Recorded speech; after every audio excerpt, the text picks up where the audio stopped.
of these haters commenting on my Instagram. Look at this little man with his squeaky voice, thinking he's so cool just because he stirs in a cooking pot. First of all, it is very difficult to stir in a pot if you're only 6 centimeters tall. And secondly, I'm not just a little man, I'm a chef. And being a great chef is so much more than stirring in a cooking pot. To tell you, I understand where all these jealous comments come from.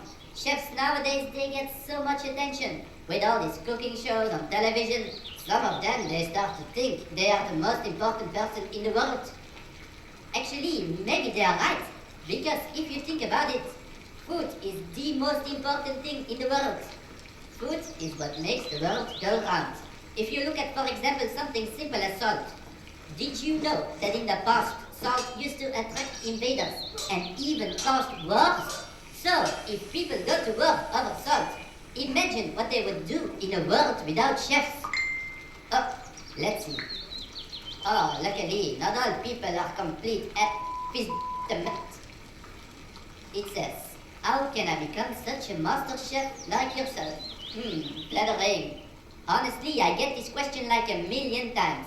To put this to bed once and for all, let me give you 5 tips on how to become a great chef. Even if you don't know how to cook an egg, by the end of this dinner, probably you will still not be able to cook an egg. What do you expect? I'm not a miracle worker. But I'm sure if you pay attention, you'll learn a thing or two. Or at least you'll be able to make an interesting picture for your Instagram. Hashtag most amazing dinner of my life. Hashtag Petit Chef is so cute. Okay, without further ado, pay close attention. Leçon numéro 1. 3 words.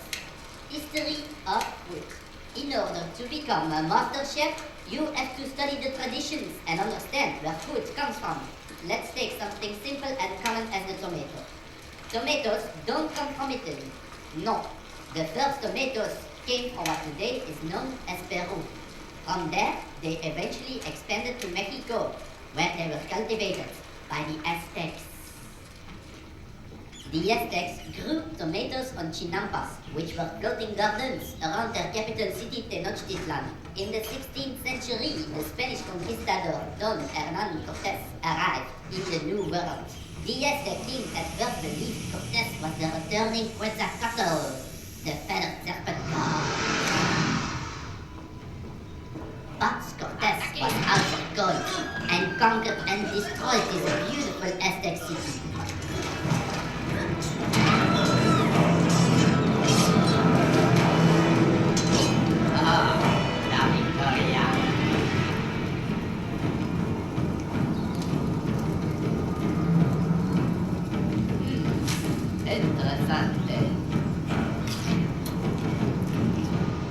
When they sailed back to Europe, Cortés took tomato seeds with him.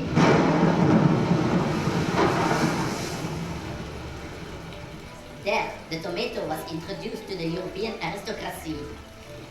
But they got sick from eating tomatoes and even dropped dead. So, they started calling it the poison apple.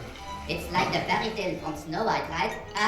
Turns out it was because the rich were eating of silvery pewter plates, and the tomatoes, which are high in acidity, dissolved part of the lead from the plate. And so when they ate tomatoes, they got lead poisoning. Finally, in the 19th century, an Italian chef created a pizza to celebrate the visit of Queen Margherita to Naples. He made a pizza with 3 ingredients that represented the colors of the new Italian flag. Red, the tomato sauce. White, the mozzarella cheese. And green, the basic topping. And so the pizza margherita was born, which was so successful that the tomato became a popular ingredient in many different dishes. So please enjoy this ingredient which made such beautiful travels over different continents. On a side note, we, the French, were convinced that tomatoes had powerful aphrodisiac qualities, and so we called them pommes d'amour, love apples. So, if you go home later tonight and have a nice evening, you know what I mean? Yes, well, anyways, you can thank me later. Bon appétit!